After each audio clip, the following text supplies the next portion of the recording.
அதான் படம் ரொம்ப சூப்பரா இருந்துச்சு. விக்ரம் சார் படம் ஒரு டிஃப்ரெண்ட் ஜானர்ல இருக்கும்னு எதிர்பார்த்து வந்தோம். அதே மாதிரி டிஃப்ரெண்ட் ஜானர்ல இருந்துச்சு.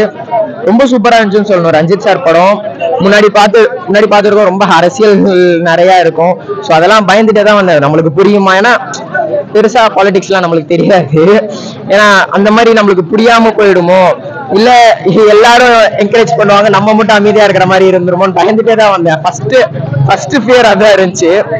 அப்புறமேட்டு பார்த்தா பொலிட்டிக்கலே இல்லைன்னு சொல்லலாம். படத்துல எந்த இடத்துல வைக்கணுமோ அந்த இடத்துலதான் வச்சிருக்காரு.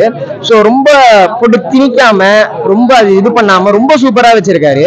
எஸ்பெஷலி விக்ரம் சார் ஆக்டிங், அவரு காட்ன்னு தான் சொல்லணும். ரொம்ப சூப்பரா நடிச்சிருக்காரு. அவர் நடிச்சிருக்காருன்ற தாண்டி தங்கலானா வாழ்ந்திருக்காருன்னு தான் சொல்லணும். ரஞ்சித் சார் படம் ரொம்ப சூப்பரா இருந்துச்சு. Different genre. அப்புறம் ஜிவி சார் பத்தி சொல்லி ஆகணும். லாஸ்ட் 15 மினிட்ஸ்லாம் full and full goose bumps தான். எதிர்பார்க்கவே இல்லை. படம் 99% ரஞ்சித் சார் கொடுத்திருக்காரு, 100% ஜிவி சார் கொடுத்துட்டாரு.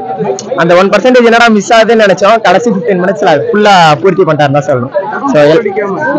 ஷுவரா போர்லாம் அடிக்கல. ஏன்னா நம்ம அந்த படத்துக்குள்ள போயிடுவோம். அதுல நம்மளே அந்த இடத்துல இருந்துதான் பாக்குற மாதிரி இருக்கு படம். ஸோ ரொம்ப நம்ம ஒரு மூவி பாக்குறோன்றதை தாண்டி நம்ம ஒரு கதையா பாக்குறோம். நம்ம ஒரு கதை ரியல் லைஃப் நடந்துட்டு, ஏன்னா அது ரியல் லைஃப் ஸ்டோரி பேஸ் பண்ணி தான் எடுத்திருக்காங்க. அதுதான் பாக்குறோம் போது நம்ம போர்லாம் இதுல அடிக்காது. நல்லா இருந்துச்சு. எல்லாருமே தியேட்டர்ல பார்க்கக்கூடிய படம். கண்டிப்பா ரொம்ப சூப்பரான படம். எல்லாருமே தியேட்டர்ல பாருங்க.